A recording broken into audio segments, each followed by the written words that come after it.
Good evening and good day, my friends, and welcome back to the cottage. I hope you feel at home here with me.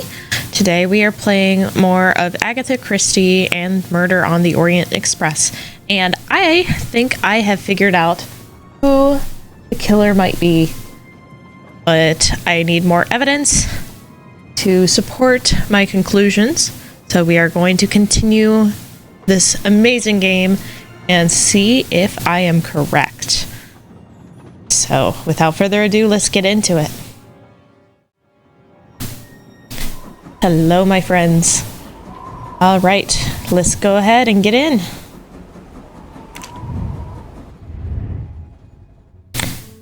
So, currently, my theory is that Hildegard is the perpetrator, because so far she is the only person other than Joanne Locke who has been at the site of the Daisy Armstrong kidnapping, and on the Orient Express. Now, I don't think the detective is the perpetrator, but Hildegard is the whatchamahoosit for the Russian princess, the go-between. She knows a lot of languages. She could 100% know French. I completely bet you she knows French. The other thing is that she is Joanne Locke's roommate, which is surprising since I don't see a secondary bed here. No, it's just folded up. Never mind. Scratch that. Other point of fact, Hildegard was in the ladies who is she? This one, Hubbard's, Caroline Hubbard's. She was in Caroline Hubbard's room. She had access to that door. And I think had access to, like, if she went into the room and killed Ratchet, then she would have had access to the pills, which means that she could have easily drugged Joanna Locke. That being said, we don't know the movements of Joanna Locke after she got on the train. Like, we don't know. We know her movements on the whole Daisy Armstrong case, and we saw her on the platform before getting onto the train. But we don't know what happened between getting on the train until now, because we haven't seen her until now. We can't assume that she's been drugged the entire time. So, but yeah, Natalia Dragomirov is the princess, and when I'm talking about Hildegard, I am talking about Hildegard Schmidt. She's German. It's very possible she also knows French, because she has to work for someone who deals with a lot of international stuff. So, yeah. Plus, the additional fact of Joanne Locke has been found with the additional the uniform that was missing the button. The missing button that was found in Hubbard's room. So the uniform with the missing button has been found in Joanne Locke's suitcase. So that could have easily been placed by Hildegard.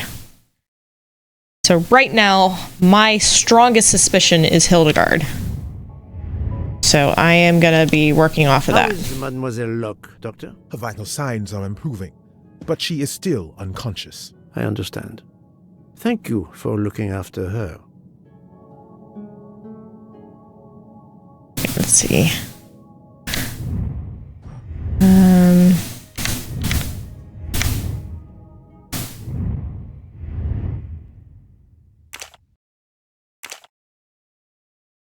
0 out of 3 mustaches. So I have 3 mustaches to find in this chapter.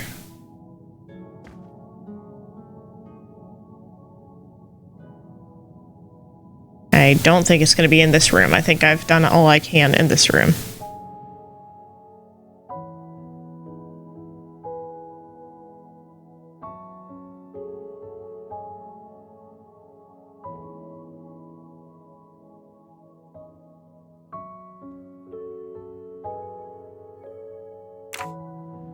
Interesting. Let's see. What are we going to be doing now? Continue interrogations. Go and see those I haven't talked to yet. Character analysis.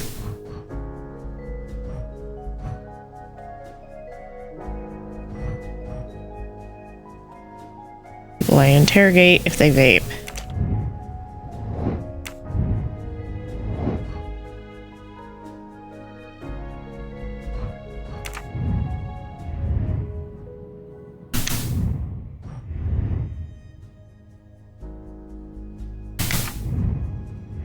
Who have I not talked to yet?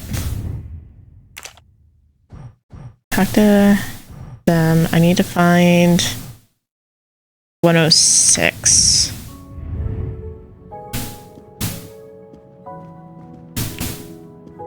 That's next door immediately. Captain Arbuthnot, I beg your pardon, but could you answer a few questions for me? I'm grateful you found my ticket, Poirot, but now is not convenient. I certainly didn't expect such a resistance.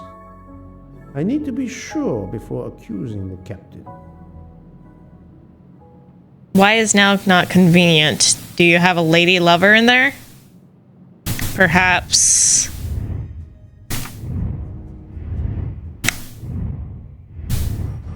Mary Debenham? Who is in...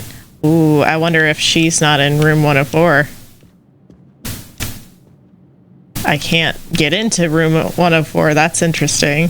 I need to be sure before accusing. Okay.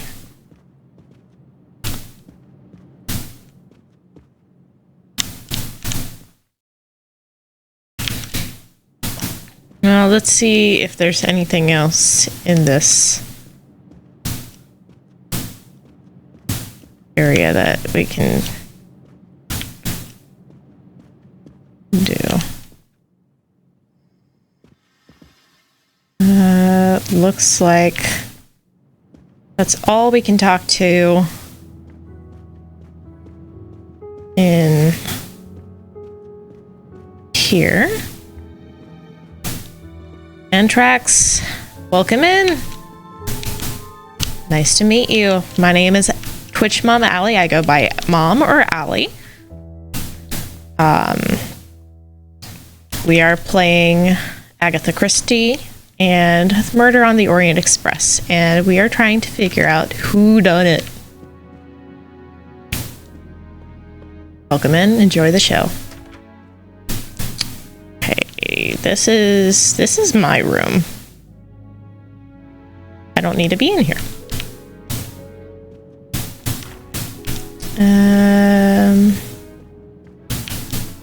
Guessing the rest of the people I need to talk to are probably going to be...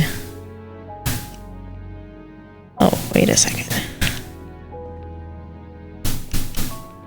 I'm a vampire! The mirror's in the wrong place. Alright. Interesting.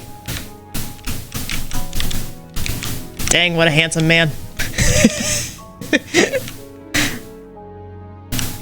I'm so handsome. Sorry, I just have to admire that mustache every chance I get. Most All right. of the passengers pass by the bar during the day. They eat, drink, write. Maybe I can use this information for my investigation. Oh, interesting. What is the best way to know if someone is right-handed or left-handed? Right, because we're looking for... Well, we have two potential killers, because two different people stabbed the body. One was right-handed, one was left-handed. So that doesn't really rule anyone out. We could ask someone to observe the hands. We could ask them directly. I doubt that passenger information is going to be stored somewhere. That doesn't make any sense. Why would they keep that? This is wrong. Yeah, no. Ask Fosher to observe the hands. You can do it discreetly. It could work. He appears to be an observant young man and serves the passengers regularly. No problem. What language do you speak? What is the best way to know if someone is right-handed or left-handed? Ask everyone to hold something in their hands. Ask everyone to write something. Write something, maybe. Brilliant. Yeah. Like an autograph. If I ask them to write something trivial, they may do it instinctively with their dominant hand. But what if they're ambidextrous? That would be tricky. That would be really tricky. Ask Mr. Michel to keep track of his left-handed.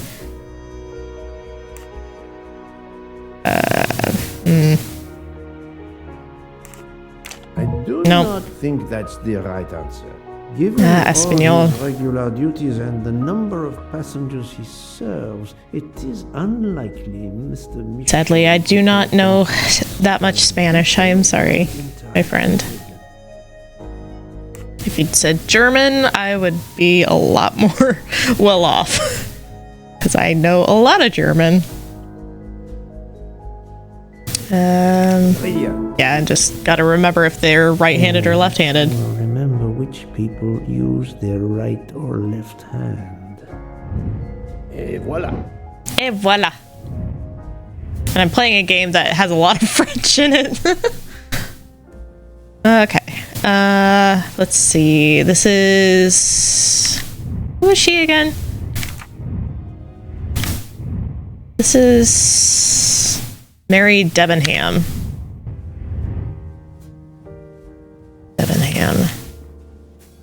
Mademoiselle Debenham, I have a few questions. Deal with her first.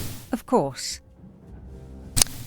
Where were you last night? Let's start with your movements last night. There's little to tell. I went to bed and slept. Did you know the man who was killed? I saw him for the first time during lunch yesterday. Did you notice anything about him? Well, if I believed in auras, I might say he seemed dark. Auras. Interesting. Would you mind writing your address on this paper for me? Not at all. Right-handed. That's it. Mademoiselle Debenham is right-handed. Okay, so that got updated.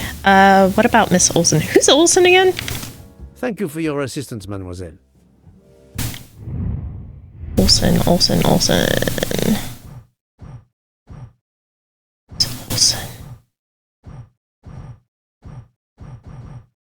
Greta Olsen, 104.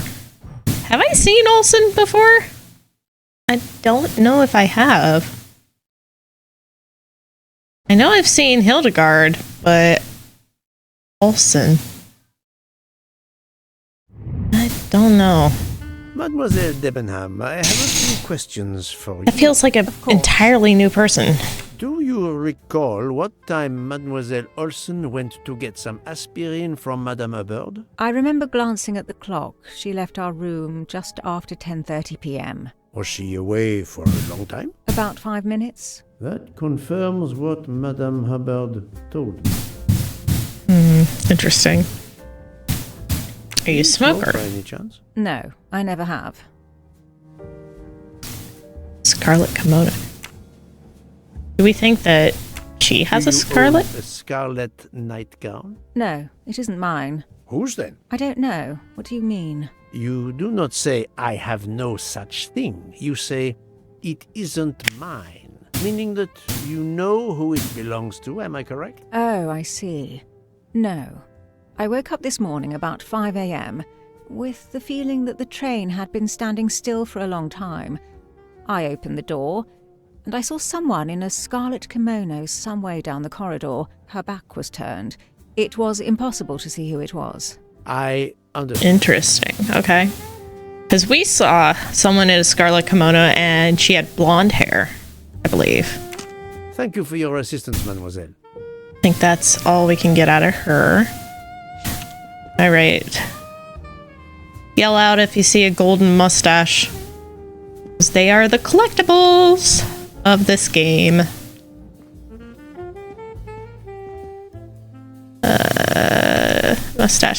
Mustache. He does have a French accent because he is very French.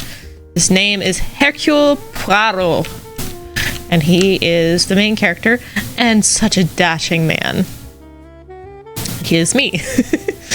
Mademoiselle, I am sorry to disturb you, but I need to ask you a few questions. Are you the investigator? I am.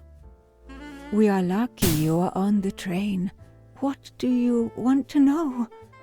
What accent is that? It's like it's trying to do two different accents at the same time. Couldn't tell if that was like an Asian accent or like a... I don't even know. Right. I hear, mademoiselle, that you were the last person to see the murdered man alive. I do not know. It may be so. I opened the door of his compartment by mistake. I was much ashamed. It was a most awkward mistake. You actually saw him? Yeah, he was reading a book. And what did you do after that, mademoiselle? Maybe German? I went into the American lady, Mrs. Hubbard. I asked her for some aspirin, and she gave it to me. I usually carry extra aspirin for the refugees, but I gave mine to a camp in Turkey. They needed it more than me. Definitely German. Definitely not 27. I'd probably put her more 46. Nurse. No. Not good. I must admit I'm not right this time. This is wrong. So... But I'm never far from the truth. Swedish, maybe? I do not think that's the right answer. This is wrong. But I'm never far from the truth. Think, Poirot. That is not a good... I do not think that... Well, one of these has to be right. I must admit I'm not right this time. I don't think she's a police detective. No, not good. There we go. I knew I'd get it in the end. My cells did not let me down. I'm gonna turn off the baby monitors so that I can't hear them anymore. There we go. Communication door. Did Mrs. Hubbard ask communicating you door. whether the communicating door between her compartment and that of Monsieur Ratchet was bolted? Yes, And was it? yes. And after that, what did you do? After that, I went back to my compartment, took the aspirin, and lay down. That was around 10:50 p.m. Wait a minute. I thought that Madame Hubbard said that Hildegard was the one who came in, not this lady. I have to go back and watch that and see if that was right, because if so, then I may have gotten my wires majorly crossed. Is there anyone else in your compartment? Yeah, a young English lady. Very nice, very amiable. After the train left Vinkovsky, did she leave the compartment? No, I am sure she did not. Why are you so sure, if you were asleep? I sleep very lightly. I am used to waking at a sound. I am sure that if she had come down from the berth above, I should have awakened. Did you yourself leave the compartment after that? Not until this morning. Do you happen to have a scarlet kimono? Do you have a scarlet silk kimono, mademoiselle? No, indeed. I have a good comfortable dressing gown of Jaeger material. Yeah, it's kind of odd looking, not gonna lie. Then again, the animation style of this game is kind of clunky as is, but they do a relatively good job. Do you smoke, mademoiselle? No, I can't stand the smell of tobacco. So she's not a smoker. Let's get you to write your address, please. Amiable as to write me down your address. With pleasure. That's right-handed. Mademoiselle Olsen is indeed right-handed. Okay, we have yet to find a lefty. It was a very interesting conversation, mademoiselle. I thank you. If you have any other questions, I'll be in my compartment. Good luck, Mr. Poirot.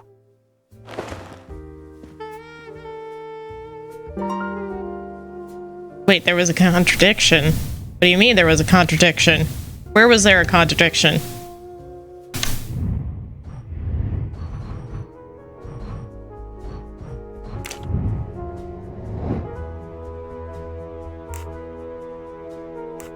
Right-handed.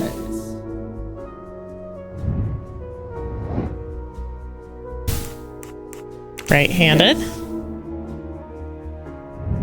I'm right again. So that's two more people that are right-handers.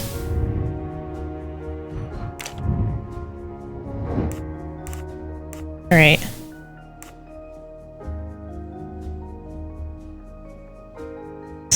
Miss Debenham.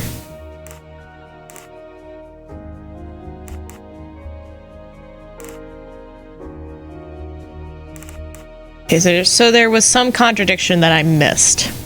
Miss Olsen went to bed at around 10:55. According to Miss Olsen, Miss Debenham slept through the night. Olsen got 10 aspirin at 10:30. Saw a woman in the corridor at 5 a.m. Miss Olsen did not leave the compartment all night.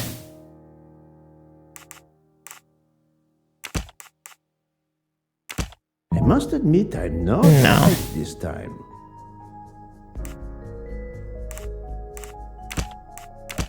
Think, Poirot. That is not a good answer.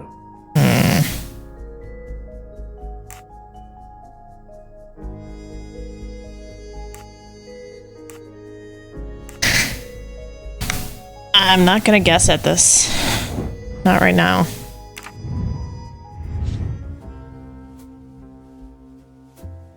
Alright, so she already went, so I'm gonna continue through.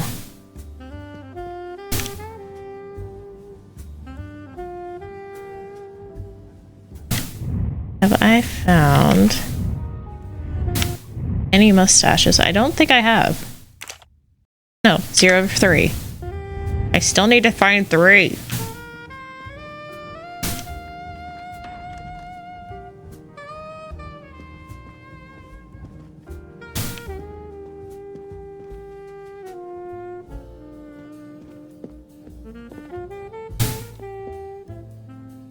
Mustache?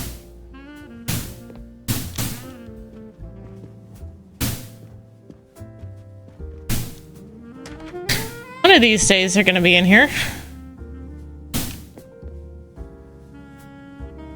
Wait. Mustache! Oh, how beautiful. Another delightful trophy for my collection. Gorgeous.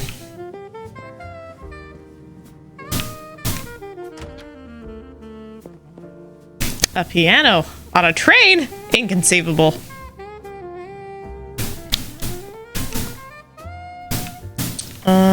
Alright, well, there's not likely to be another one in this compartment, so let's continue. Let's see. He is right-handed. So is he. all three of them are right-handed. I'll observe her instead. I'll observe her instead. I'll keep an eye on them instead. All right.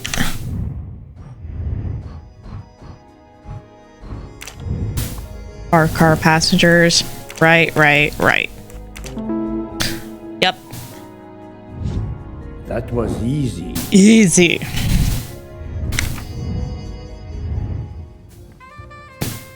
Can we talk to him? Monsieur Fauché, may I disturb you for a moment? Of course. How can I help? It is, of course, about the Last murder night. of Monsieur Ratchet. Can you tell me your movements last night? I understand. Yesterday evening, I took a break at Vinkovsky station with Hotaru. We then went to our quarters in the staff accommodations, a section of the luggage car. Freya was there, reading, and I went to bed right after. Freya is there now, I think, and Hotaru is in the kitchen. They Okay. can verify my story. What time was this? 11:30 p.m. or a bit after. The snow is beginning to fall heavily. I see. Thank you. Okay. I can play the trumpet. Saxophone is a very fun instrument, though. Can you write your address, please? Can you write your address on this paper, please? You want to pay me a visit? Who knows, Monsieur Fauché? That's right. He is right-handed, there can be no doubt. Trying to throw me off with doing it upside down. Are you a smoker? I'm trying to quit, but yes. I'm now down to just 1 pack of cigarettes a week. If you're looking for a heavy smoker, you should talk to Hotaru. Oh, okay. Thank you, Monsieur Fauché. I'll come back to you if I have more questions. We still have yet to find anyone who Monsieur vapes. Fauché, may I disturb you for a moment? Of course. How can I help? Okay, it looks Thank like you, I Monsieur had more Fauché. questions to ask, I'll but come back apparently to you not. if I have more questions. Weird. Wonder why it didn't auto-complete him.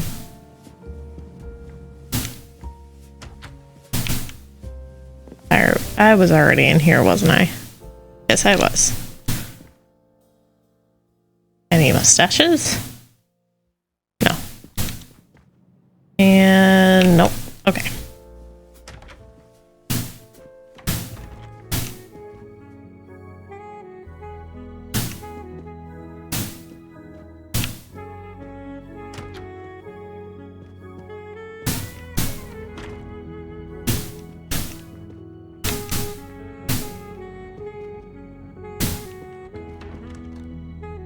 He's right-handed. So, Poirot, I hope you are progressing in your investigation. I have not finished yet, but it is progressing, yes. I still have many questions that must be answered. I will report to you as soon as I can. Mustache!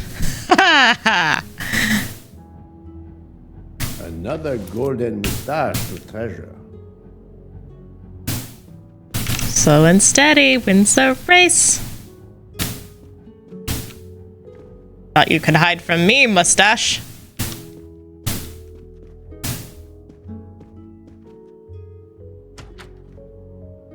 Oh, sir, are you okay?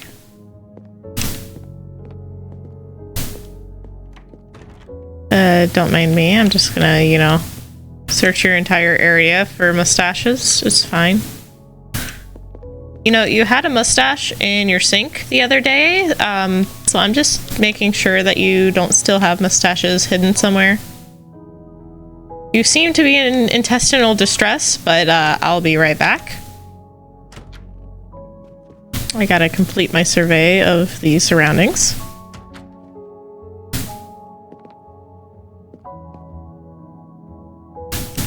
Yes. Beautiful. Is that staff? I don't think I've been here before. Interesting. I bet you there is a mustache somewhere. It's locked. Why does the guy with mustache want more mustaches? So the golden mustaches are just the collectible of the game, and I tend to be a 100% playthrough completionist, which means I love getting collectibles. So it's not particularly him that wants the mustaches, it's me. I've already missed so many mustaches.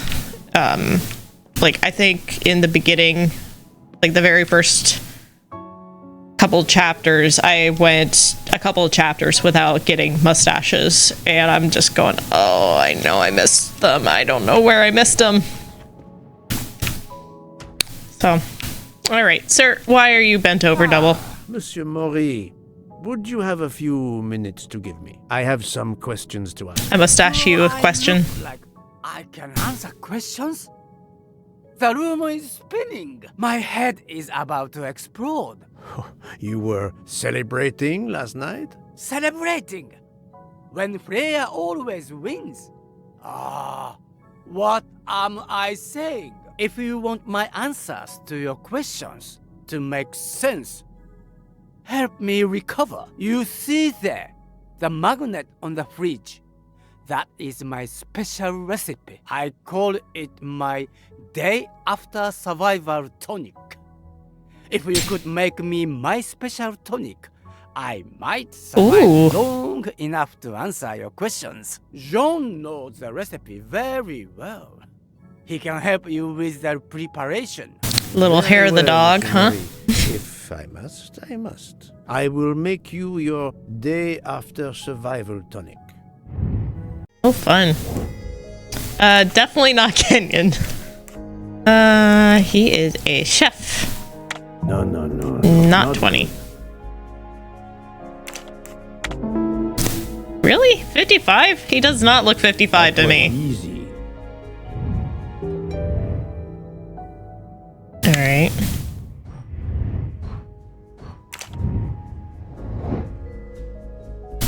Okay, well, let's go ahead and see if we can figure out this tonic. Alright, day after tonic. 1/2 lemon juice. Is that like half of a lemon? 15 cl of fresh sparkling water, 6 mint leaves, 5 cl of ginger juice. Ah, watch. There's gonna be another mustache in here. What in the heck is this? What?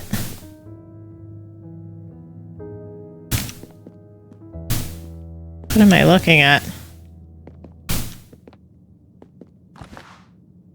Right.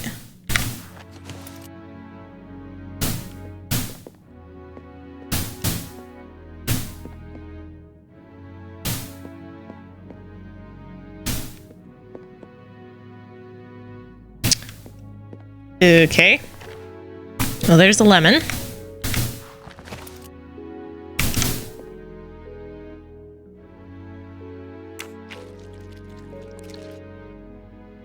I'm missing half of the tonic ingredients.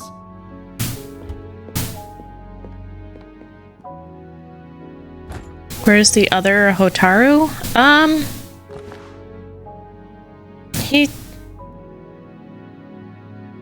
I don't know. Ginger. I have all the ingredients for Monsieur Maury's tonic. I have to go and see Monsieur Fachet. so he can Got it. prepare it for me.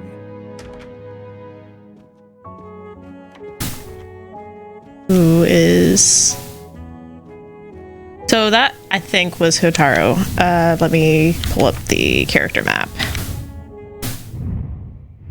So, who I was just talking to...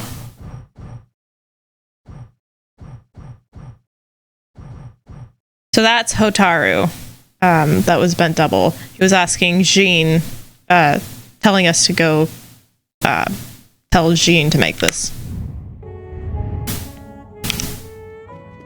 Jean? Something like that.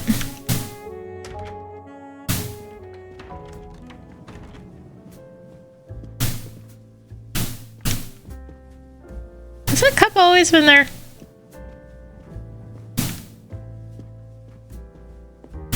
Sir, do you have a mustache? No, you don't. Monsieur Fauché, may I disturb you for a moment? Of course. How can I help? The after Monsieur tonic. Fauché, I need your help to prepare a cocktail. What is this phrase? This is music to my ears. What can I fix for you? A mojito? A gin and tonic? Or perhaps a martini? Shaken? Not stirred? It's not for me, but for Monsieur Maury. Ah, his day after survival tonic. Unfortunately, I know it well. Here is everything that was listed on the magnet. Excellent! I can take it from here. Mr. Poirot, I'm uncertain about the lemon juice. Is it half a lemon or a full lemon for the recipe? Half. Half a lemon. I can't remember if Hotaru prefers it with ginger or without. Do you remember? With. I can assure you that he will want the ginger.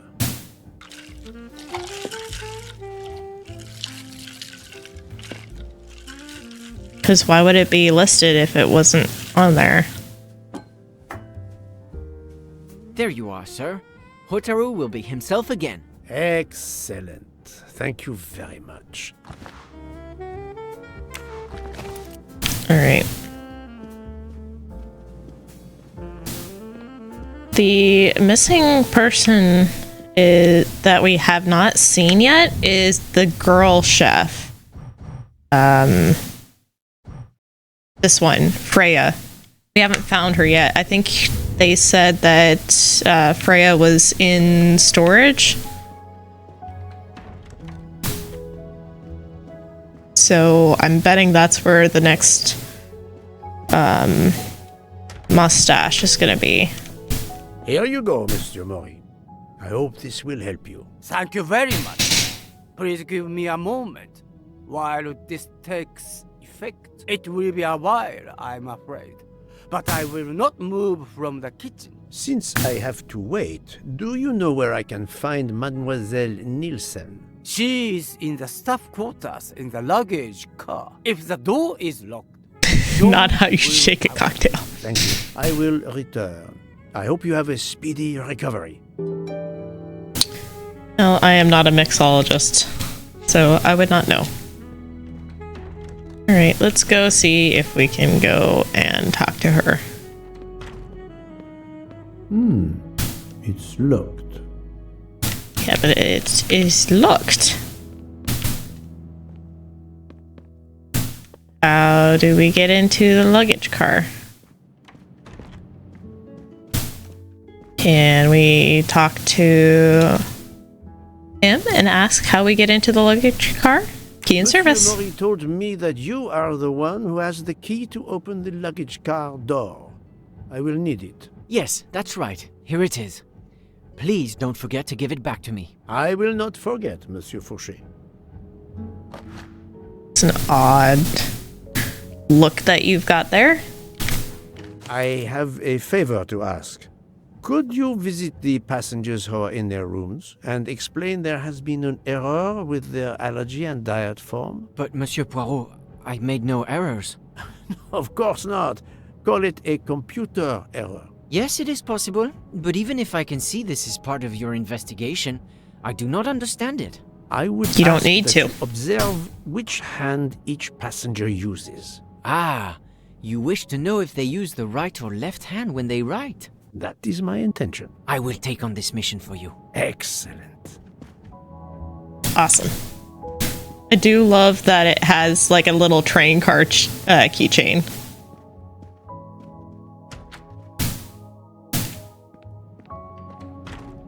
All right, let's go in and hope there's not another body waiting for us. It's open now. Mademoiselle, are you alive? Oh, thank God you're alive. Mustache? Mustache.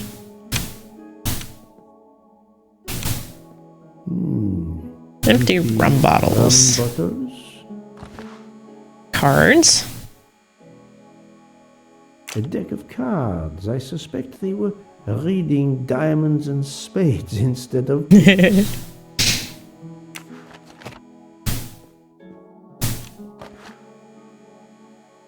Ooh. Okay.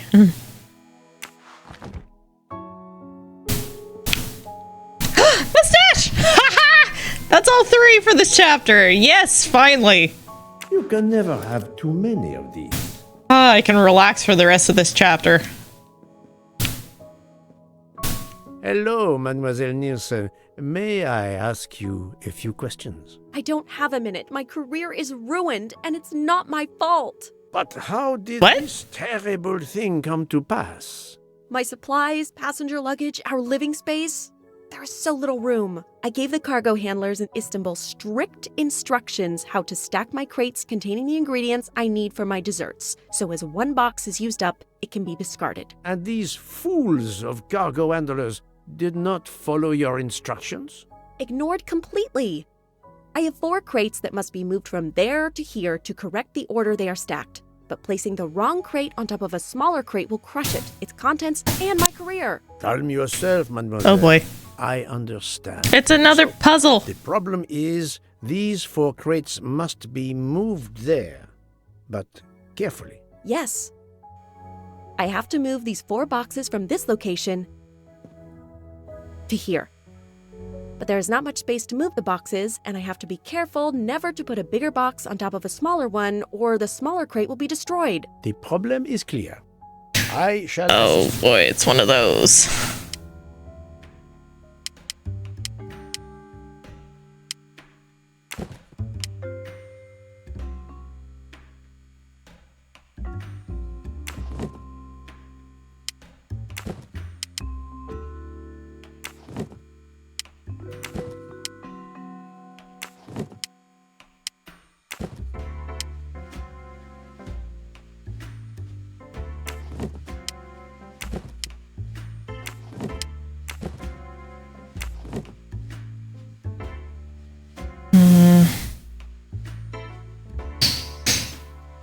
All right, make sure to hydrate.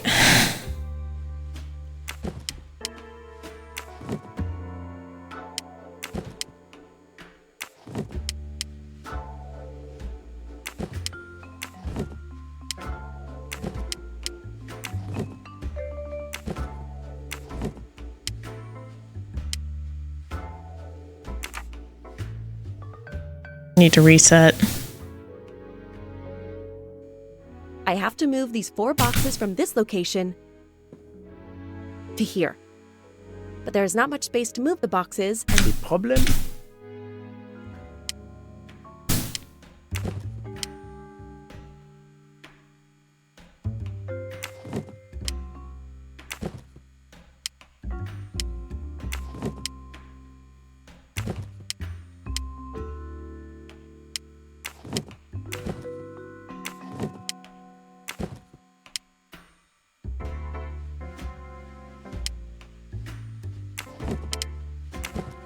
There's how we do it.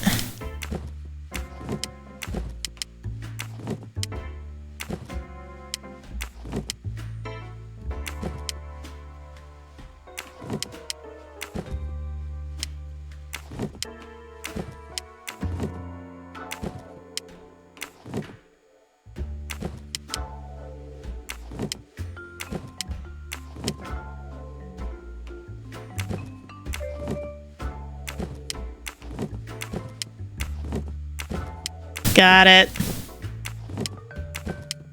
Ha! Voila! you are a lifesaver. Or at least a dessert saver. Thank you, thank you. I will gladly answer your questions. All right, where were you last night? Can you tell me your movements of last night? Last night after dinner, I stayed in the kitchen until 12:15 a.m. Then I joined Jean and Hotaru in our quarters. Then all of us read quietly in our beds until we fell asleep. A very studious staff. However, Monsieur Mori doesn't seem to have followed the same literary pursuit as the others. And these rum bottles, do they have something to do with his hangover?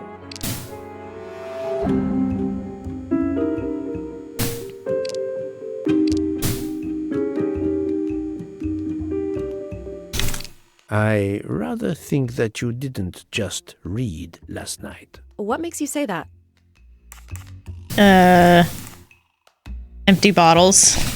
The empty rum bottles. Were their labels part of your reading last night? My fault. I must have left them there before I put them in the bin. And these are straight from the bar.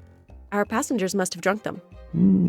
I have my doubts. Why no. would she feel the need to lie? I spoke to Monsieur Maury. He seemed to be quite hungover. He even asked me to make him his day after tonic. He blurted out, "Freya always wins." Means what? Looking around, it is clear you were gambling and drinking most of the night. You don't understand. It's late when we're off duty, but we need to unwind. And now there's been a murder? Yes, I admit it. We went overboard last night. But please don't tell Mr. Book. It's against regulations. We could all be fired. Mademoiselle, I realize your difficult jobs have been made more difficult. But as you say, there has been a murder. I must have the truth. Of course. I'm so sorry. It's not such a crime. I'll leave it there and check in with Monsieur Fauché. Would you mind writing your address on this paper? I'm asking everyone on the train for addresses, in case I need to contact them once they leave the train in Paris. I understand. Yes, that's it. Mademoiselle Right-handed. Nielsen is right-handed. We have still yet to find a lefty. Do You smoke. No, I never have. Thank you. Okay. Thank you for your answers, Miss Nielsen. You're welcome. Okie dokie.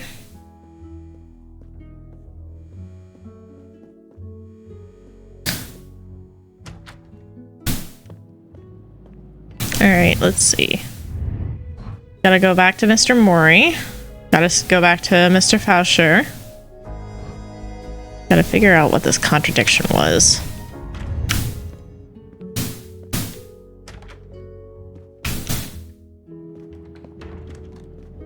Mr. Maury, how are you doing now, sir? It's better. Thank you. Then may I ask you some questions? It will not take long. Quickly, please. I have hungry passengers to feed. What happened last night? Très bien. Can you tell me your movements last night? Oh, nothing special. When I went off duty, I joined John and Freya in a compartment.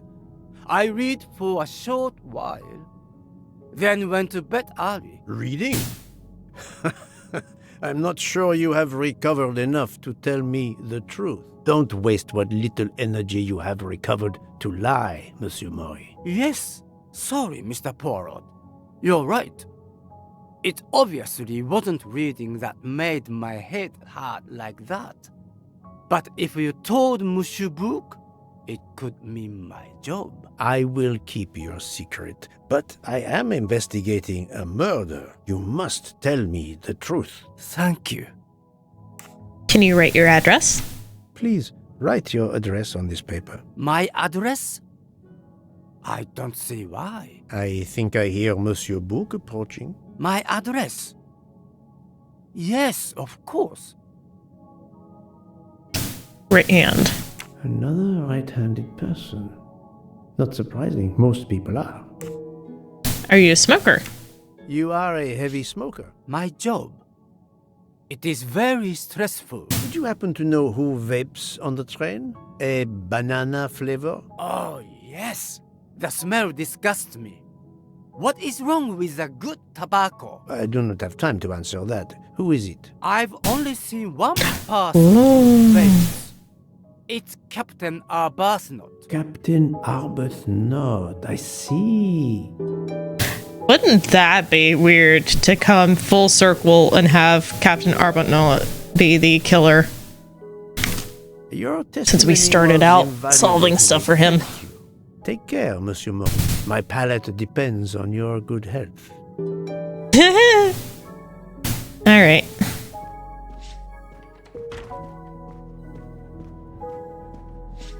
Monsieur Faucher. Here is your key. Thank you very much. My pleasure. About the little favor I asked of you. Aha, but of course. I was able to get new allergy forms from guests who were in their compartments. Monsieur McQueen, Monsieur Masterman, Count and Countess Andreni, they are all right-handed. I also asked Princess Dragomirov, but she had her assistant, Madame Schmidt, sign for her. She is right-handed as well. You have exceeded my expectations. So we Well don't done. have Thank you, Monsieur Fauché. I'll come back to you Dragomirs. if I have more questions. Interesting. So, Poirot, I hope you are progressing in your investigation. I have not finished yet. Okay, yeah. Let's see. Who else do I need to talk to? Arbuthnot. We need to go back to him. Let's see. He is in what compartment? He is 106.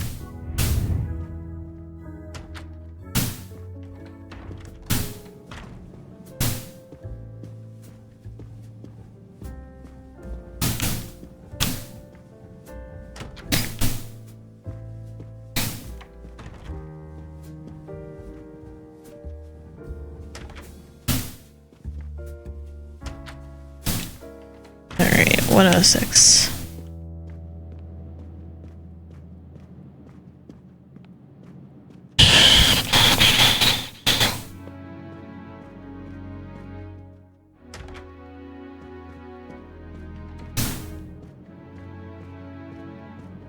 Knock knock.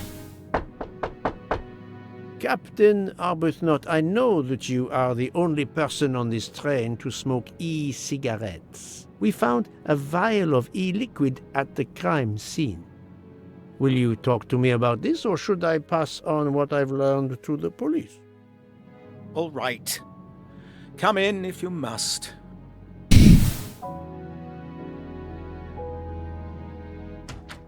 I shall come in. But why were you so reticent to let me in before? I have just a few questions for you. Very well. Let's hear them.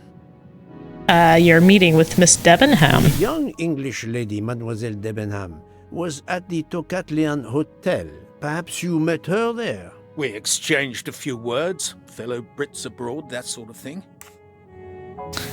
I think you had relations with her. What can you tell me about Mademoiselle Debenham? Nothing whatsoever. We barely spoke. The director of the Orient Express, Monsieur Bouc, thinks the assassin is a woman. And that is enough to accuse her? She had nothing to do with this murder. How can you be so certain? The idea is absurd. Ratchet was a perfect stranger to her. She'd never seen him before. Ah, did she tell you so? Well, yes, maybe she did. She may have commented once upon his somewhat unpleasant appearance. If a woman is concerned, as you seem to think, to my mind, without any evidence, I can assure you that Miss Debenham could not possibly be implicated. It is clear that the captain is defending Miss Debenham, a woman he supposedly doesn't know very well. Interesting.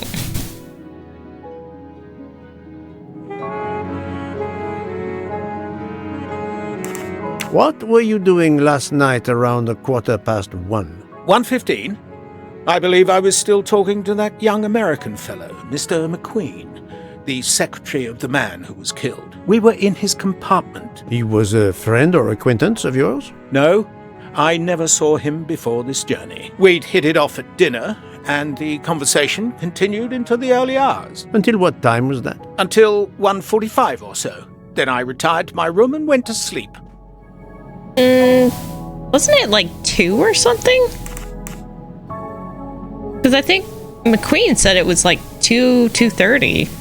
There is nothing you can recall last night that in any way struck you as suspicious? It's nothing. A mere detail. Allow me to be the judge. Well, before returning to my room, I went to the lounge car to get a glass of water. When I was passing through the first-class corridor, I noticed that the door, which is just after your room, 201, was not quite closed, and the person who was inside peered out in a furtive sort of way. Then he closed the door quickly. I know there's nothing in that, but it was the furtive way it was done that caught my attention. Struck me as a bit odd. I understand. Thank you for letting me know. So, the one that's interesting. Okay. I need to check who's on either side of me. So that might be the queen. Not the queen. The other one. Could you write down your address here, please? My address? Well, if you insist. Right-handed. This man is right-handed. And your vape liquid? Is this e-cigarette liquid yours? What flavor is it? Banana. Well, that is awkward. That's my flavor of choice. But I have no idea what it was doing there, whatever. Can you explain how it ended up there? I have no idea. I never entered the man's room, Poirot. That's the truth. Okay. Thank you, Captain. You're welcome. So, let's check something real fast. Do we know our room number? Because I have totally forgotten my own room number.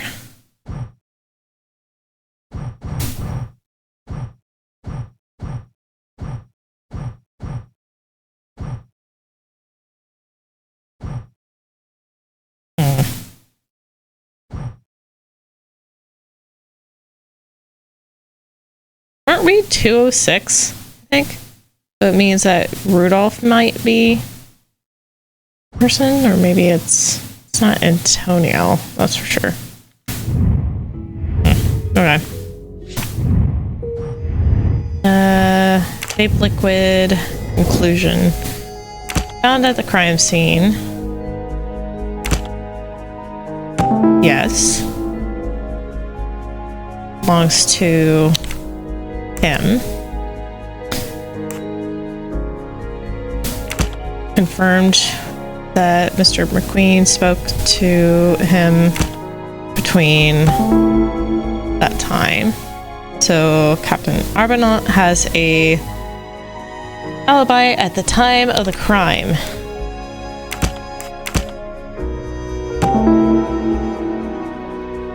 You can't accuse him. His alibi protects him despite the liquid found at the crime scene.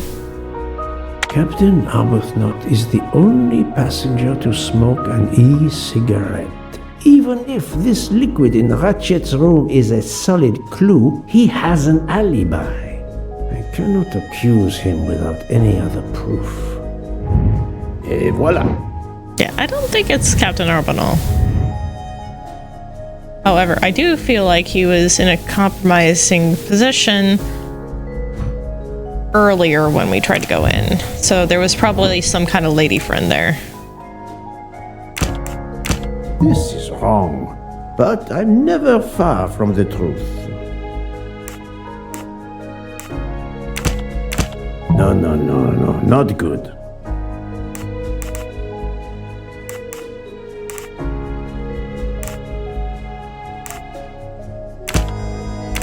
I must admit I'm not right this time.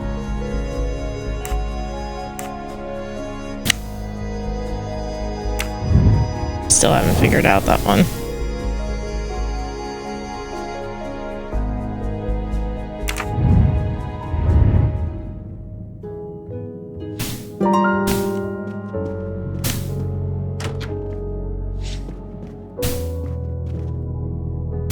Okay, right then.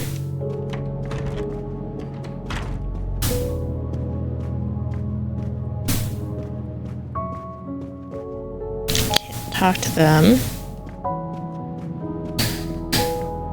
Don't tell me that the last thing I gotta do is that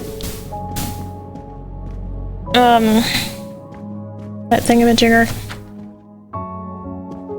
There's gotta be more people I gotta talk to. Okay, 202 is mine. So he said either 201 or 203? Who's in 201 and who's in 203?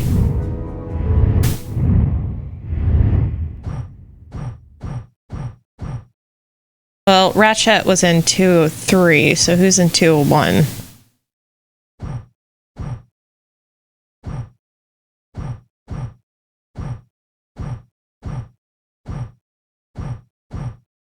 Cyrus Hardman. So he was being furtive. That's interesting.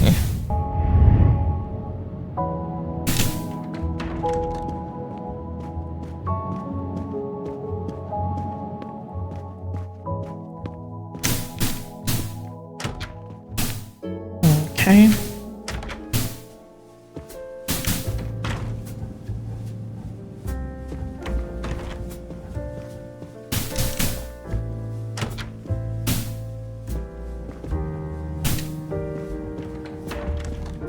Monsieur Fauché. Of course. How can I?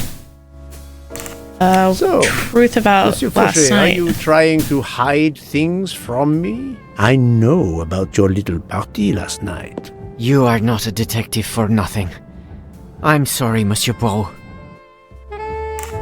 Okay. Thank you, Monsieur Fauché. I'll come back to you.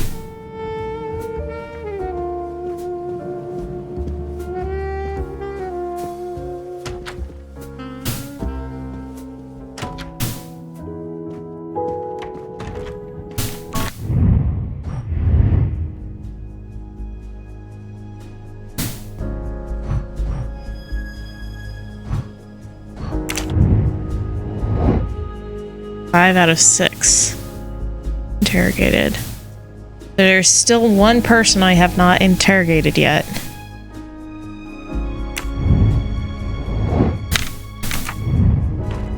Who do I need to? It's probably contradiction is going to lead me to that. Debenham and Olsen.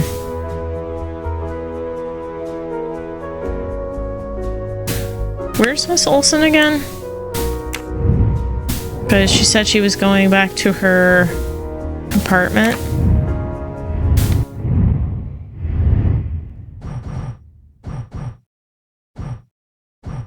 "104.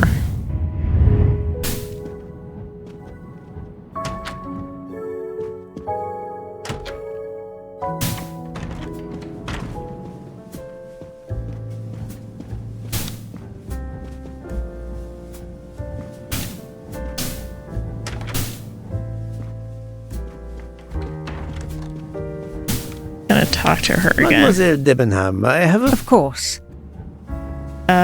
Miss Olsen. Do you recall what time Mademoiselle Olsen went to get some aspirin from Madame Hubbard? I remember glancing at the clock. She left our room just after 10:30 p.m. 10:30. Was she away for a long time? About 5 minutes. That confirms what Madame Hubbard told me. Okay. Do you own a scarlet... No, it is. Whose then? I don't know. You do not, meaning that... Oh, I see. No. Her back was turned. Okay. Thank you for your assistance, mademoiselle.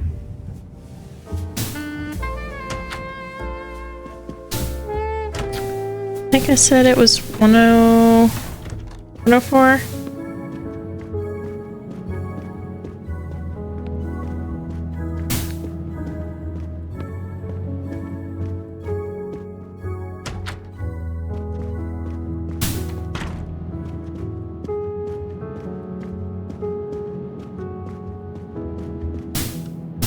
So 104 or 10?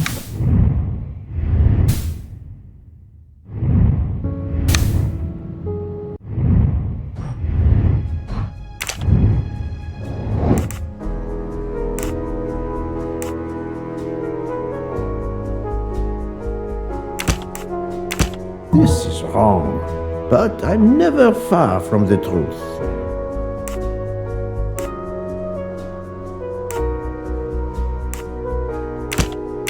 I do not think that's the right answer.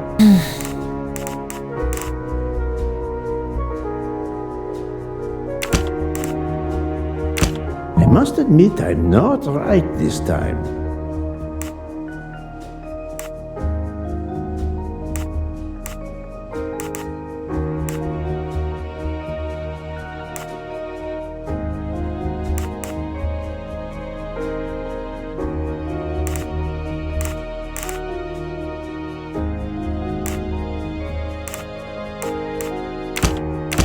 Think, Poirot. That is not a good answer. Okay, well.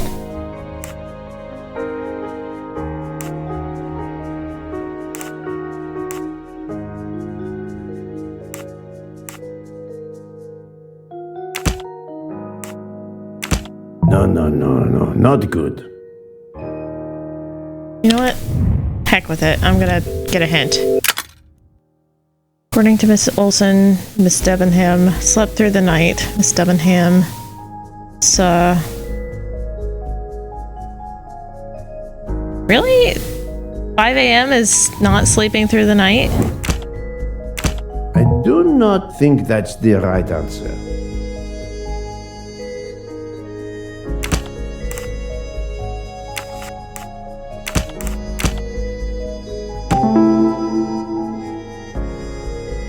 So Miss Olson should have heard Miss Debenham leave at 5 a.m.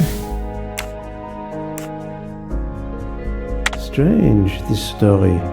If Mademoiselle Olson is such a light sleeper, why didn't she tell me about Mademoiselle Debenham getting out of bed? She even made a point to tell me the opposite. That's the right answer. Right, Miss Olson. Okay.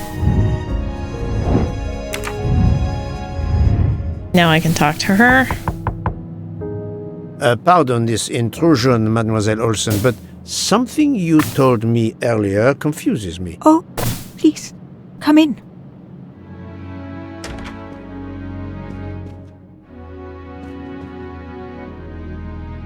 How can you be sure Mademoiselle Debenham was in bed all night? As I told you, I am a very light sleeper. The slightest noise wakes me up. If Fraulein Debenham had gotten out of her bed, I would have heard her. I got up this morning around 8 a.m. She was sleeping soundly. Yeah, except she got up at 5 a.m. Are you certain you would have heard her? Yes. Why are you asking? I spoke to Mademoiselle Debenham and she told me that she got up around 5 o'clock in the morning. She opened the door and looked down the corridor. It was then that she saw a woman in a red kimono. How do you explain that? I think I must have been sleeping very soundly not to have heard it. Oh, but does that make me a suspect? I am not accusing anyone, mademoiselle. Do not worry. I am just trying to determine what happened last night. Thank you for your testimony. Okay. Alibis. Let's check. Mr. McQueen was talking with Arbonal. Slept all night, confirmed by Miss Olson. Mr. Michel went to go see Miss Hubbard, and Nielsen was playing with Hacher. My little gray cells did not let me down. Okay, time to report to...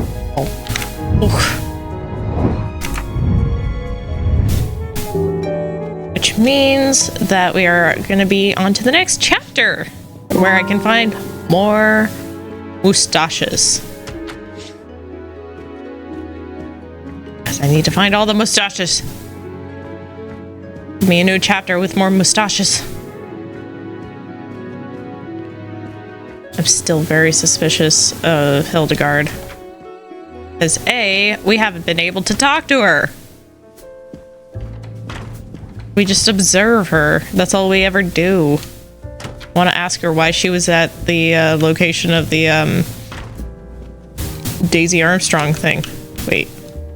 Buch? Where's Buch? Did I go too far? Wait. He was in the restaurant, wasn't he? Yeah, he was in the restaurant car.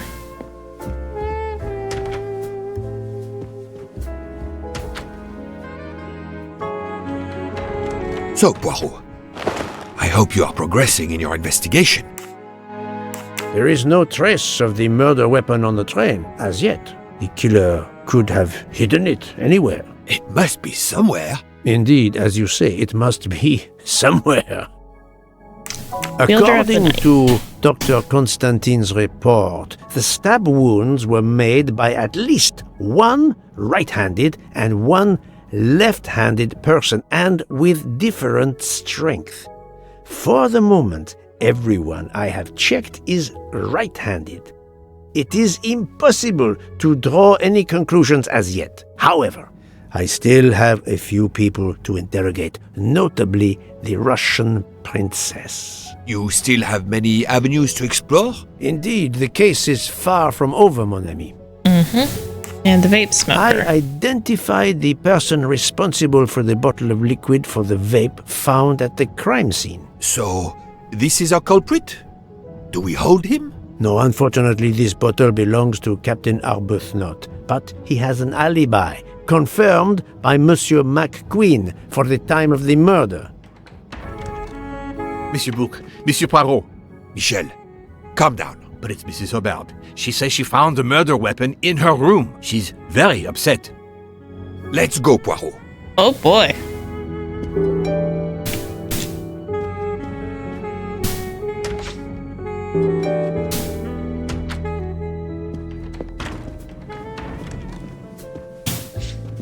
Hold on. Okay. We're not in a new chapter yet.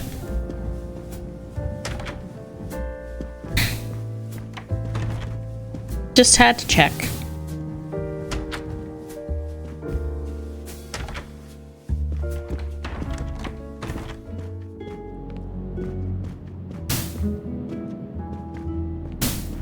Was it 204? I think it was 204. Yep. I demand to be allowed to leave this train! Madame, we are in the mountains, trapped in a snowdrift. Stating the obvious, there is a murderer among us. He had the audacity to hide his weapon in my room. Please, Madame Hubbard, take a deep breath and tell us what occurred. Yeah, tell us about the Where did you knife. find the knife? I wanted to get a handkerchief from my purse, and when I opened it, I saw it! A bloody knife! Am I next to be murdered? I very much doubt the murderer would give you his weapon. What do you mean? Madame, he would have used it. Oh, I haven't! Did you touch the knife? Did you Please touch tell me the you knife? did not touch the knife. What a question! I will take that as a no. Good. That would have compromised the integrity of that piece of evidence. Oh boy, okay. Is this knife the real murder weapon, or is it a red herring?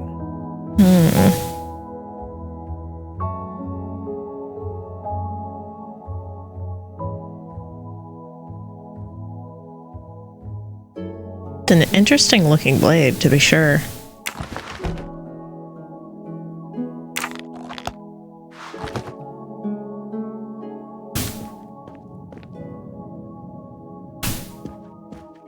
Mrs. Hubbard is distraught, Poirot. I should stay with her. Please go on without me. I have every right to be distraught. Thank you, Mr. Bouc.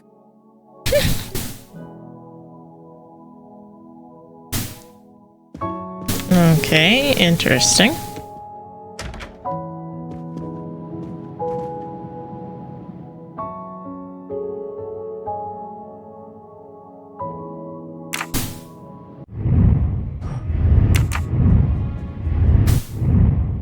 Are we into... No, we're still...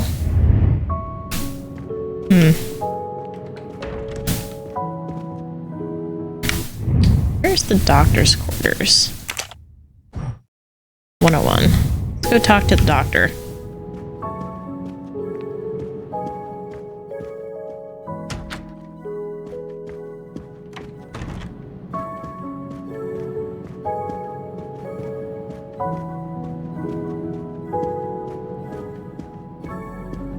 No, we can't talk to the doctor, apparently.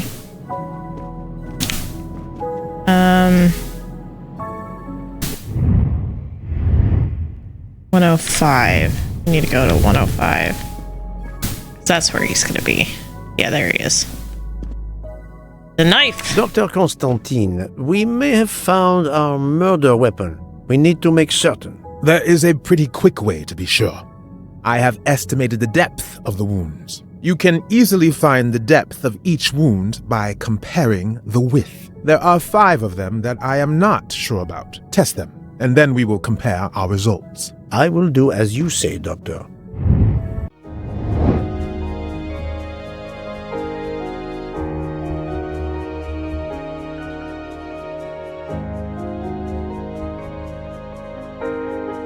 This is wrong, but I'm never far from the truth.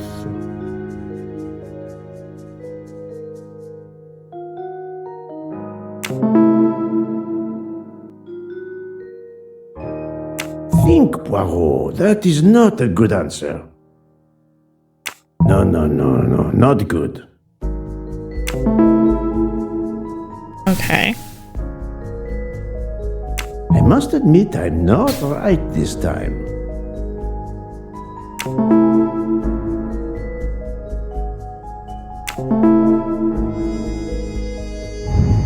Et voilà. Okay, so different depths. What do you think, Doctor? Is this knife really the murder weapon? There can be no doubt. You found the same depths as the estimates I made during the preliminary autopsy. I can assure you that you hold in your hands the weapon that took Ratchet's life. Well, hello Thank there. you. I feel way better now. The rest gave you time to sleep off most of the effects of the drug. I'm still a bit groggy. That's understandable. Are you able to continue your story now? Yes. Yes, I think so. Where was I? You were explaining how you returned to the Armstrong house to tell them their poor little child was dead. Yes, that's it. I felt helpless. My part in the case was officially over, but I knew I couldn't let it go. Daisy deserved justice. All right, new chapter.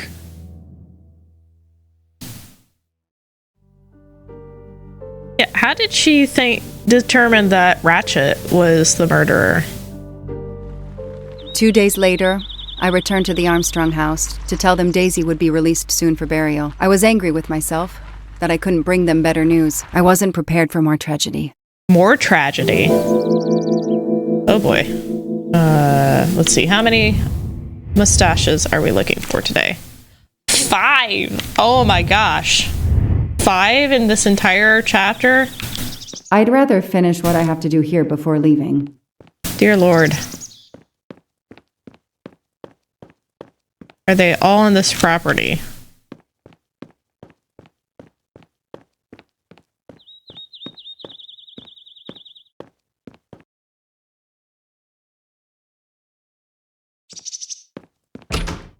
Hello, Miss Morrow.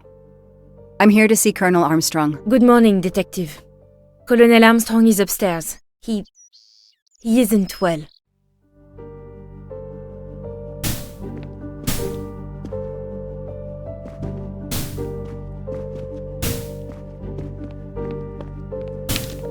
Sorry, I gotta look for all the mustaches. No mustache. No mustache. Looks like the flowers are wilting now. Okay. Can't get in that door.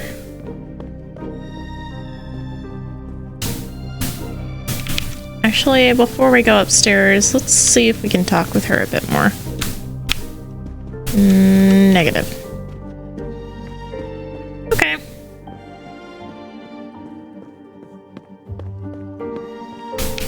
Let's see. Get in that door.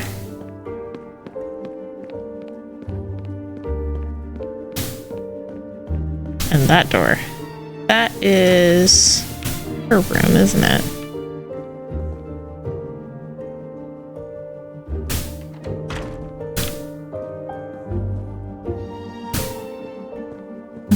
not seeing any immediately visible mustaches.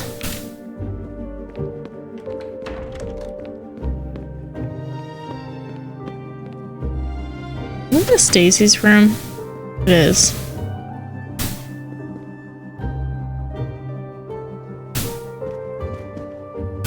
Nothing's been touched. It's as if Daisy might walk in at any moment and begin to play.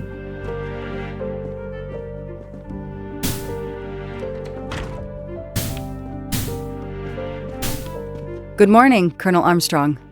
Is your wife here? Here? No, Sonia is not here. Always one step behind. She died of a miscarriage last night. My wife, Daisy, and our baby. Oh my gosh. My whole family is gone. I'm so sorry. I came straight here this morning. I received word that you can arrange for Daisy to be returned to you for burial. I didn't know. Well, then, now you don't have to come back. I can arrange for Daisy, my wife, and our unborn child to be buried all at once. Very efficient.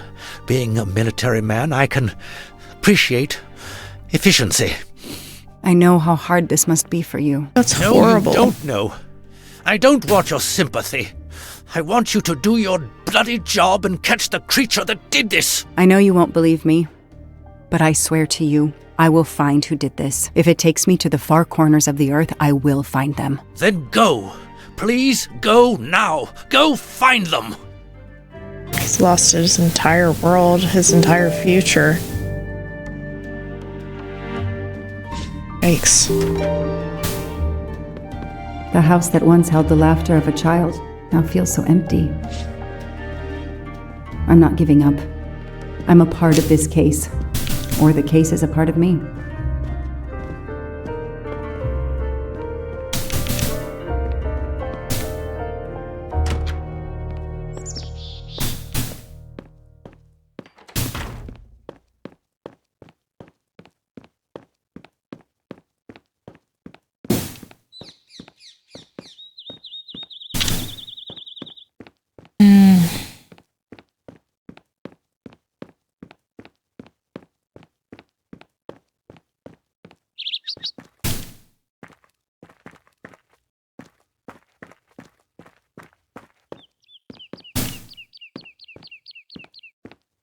There doesn't appear to be any mustaches around here.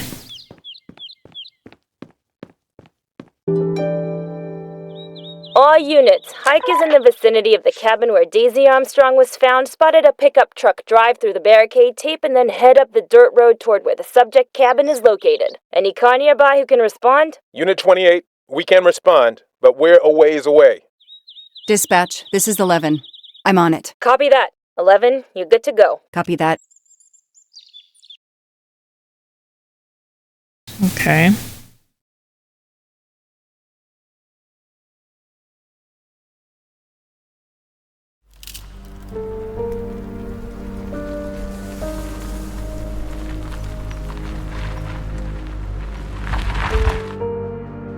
Okay, there's the pickup. Let's see who ignored our barricade tape. 11 here. I'm at the cabin. Someone has broken in. Are you requesting backup? Not yet. I'm going to take a look around. Copy that, 11. Keep your walkie on you.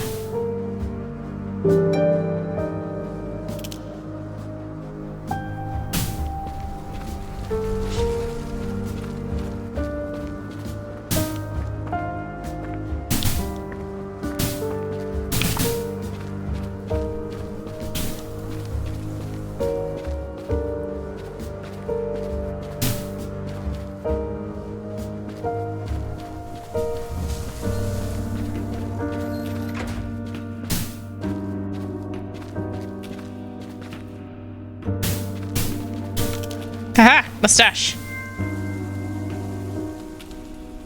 A gold mustache. Thank you very much.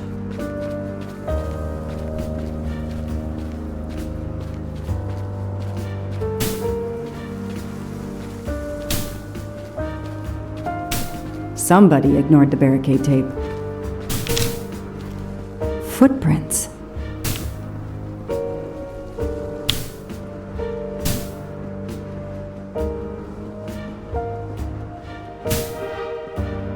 forensics evidence identification marker.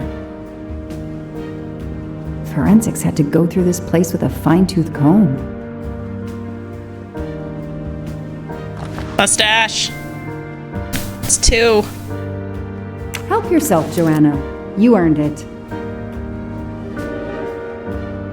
A forensics evidence identification marker. Duct tape to silence Daisy's screams.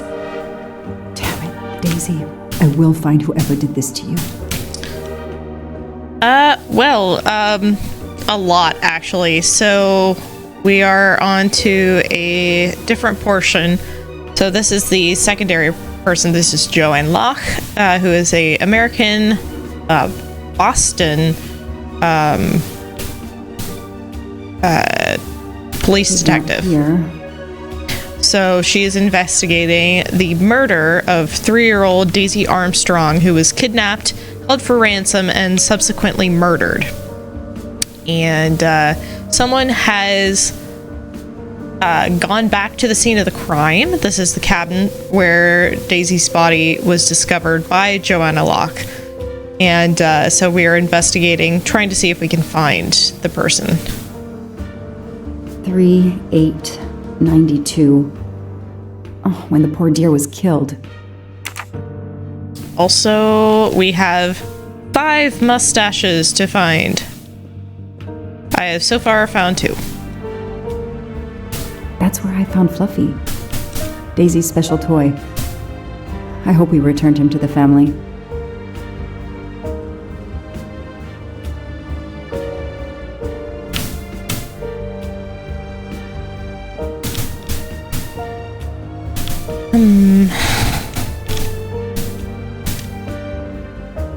Haven't inspected the car yet.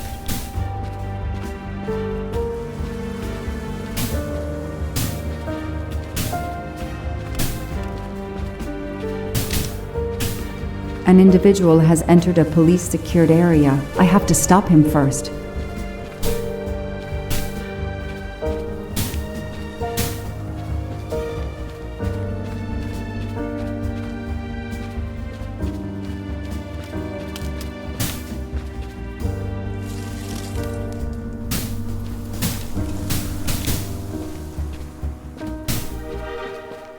Keep on hearing crackling bushes. Okay.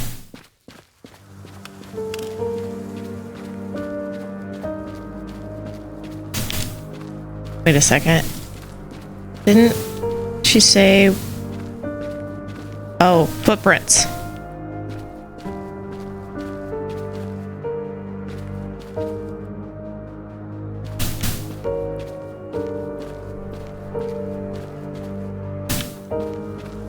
There's footprints.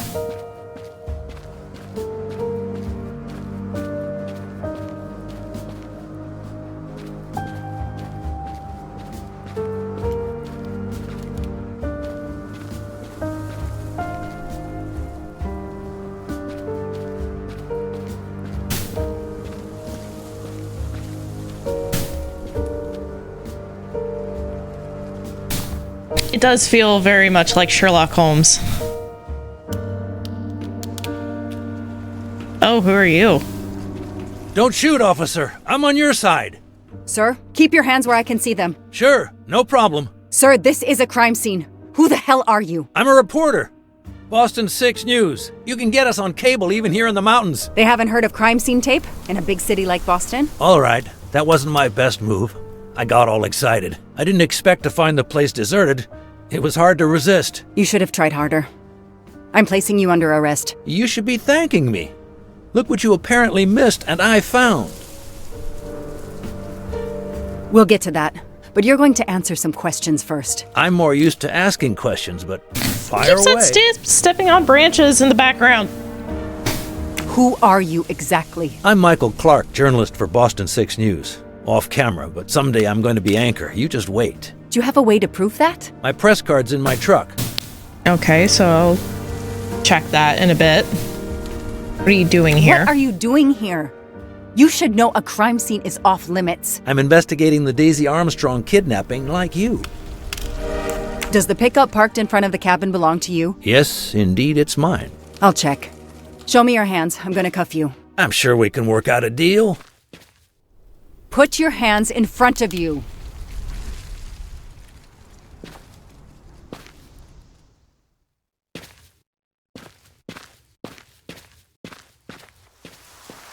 We'll definitely go back and check that.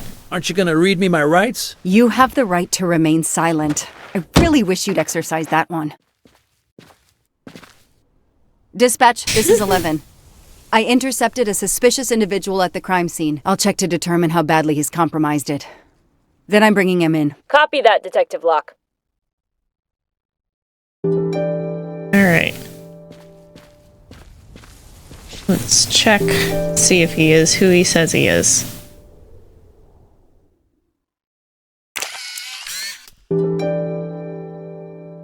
Okay. Interesting. Candid photos of the entire Armstrong family. A reporter just doing his job. Or something else?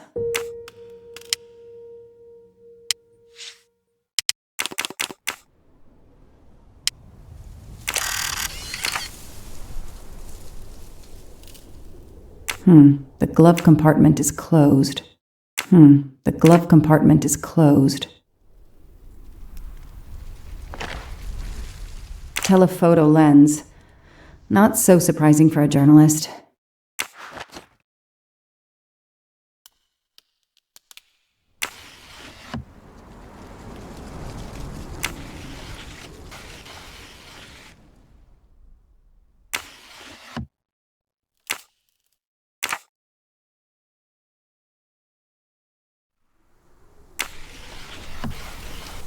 Oh, hello.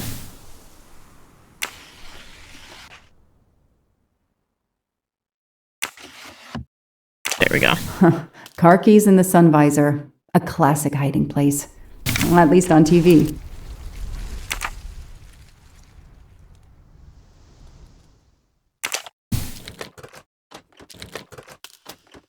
Okay, let's see.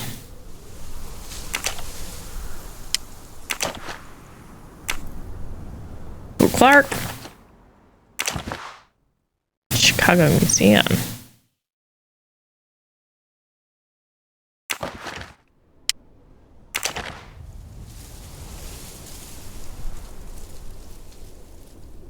Well, it at least says that he is Michael Clark.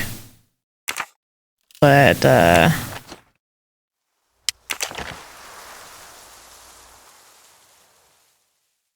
hold on. Stephen Baker.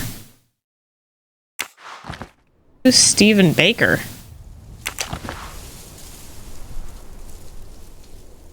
The vehicle registration is not in the name of Michael Clark or a rental company.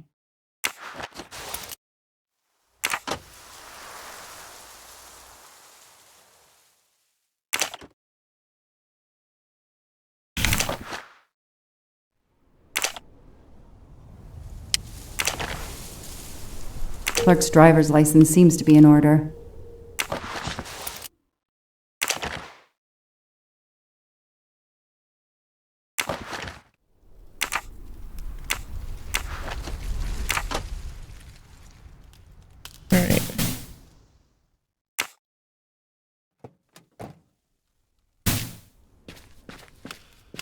I don't need to talk to the suspect right now.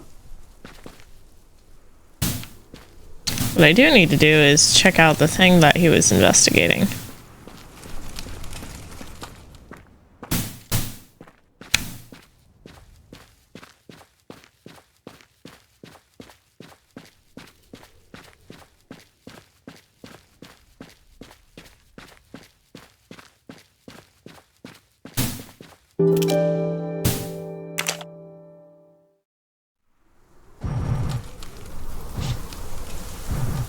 Oh, 3.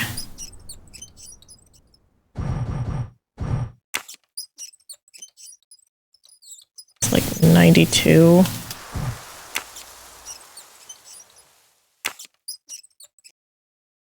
Damn, that isn't it. Let me go back inside and get that. number real fast.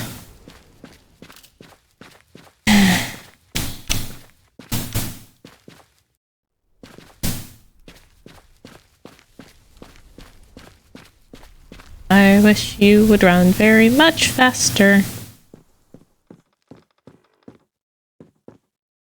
3892. Ha. I was off by 1 digit.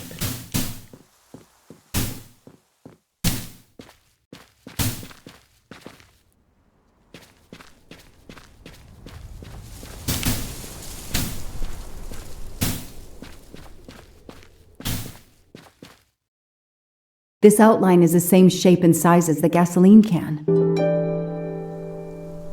Interesting.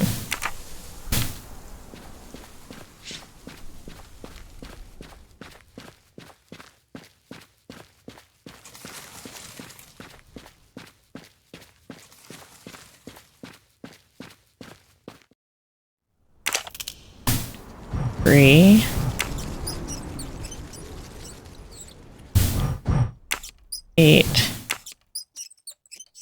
92. Yes! I knew I could do it. I can always use safe cracking as a career move. Yeah, sure.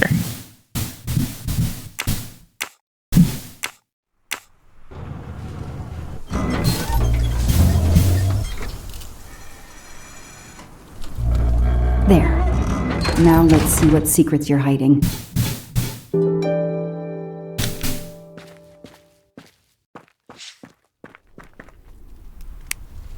This must be the missing can from the pickup.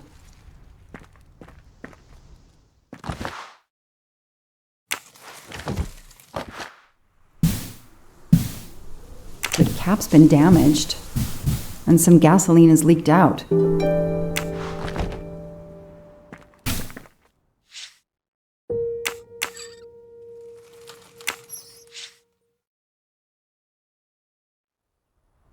Okay.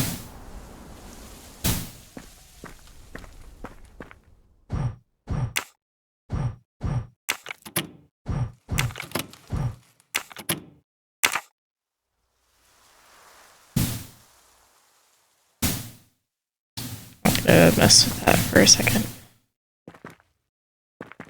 Aha! Mustache! That's 3. Not really my style, but I'll take it.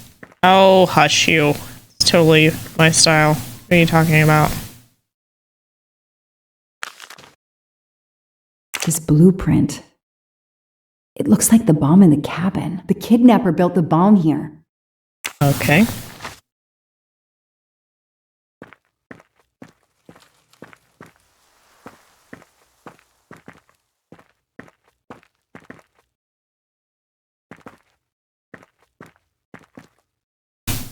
Now what?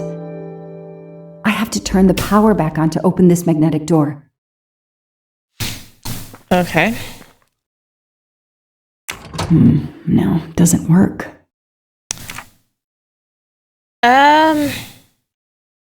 It's possible, but I don't know that This I bunker suspect looks it. like it's as old as the cabin.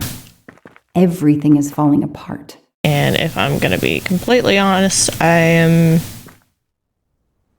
probably going to call it here because I am starting to feel a bit nauseous. So I'm going to call it here for now because I've only got 20 minutes left anyways. But we will pick this up again on next Tuesday. So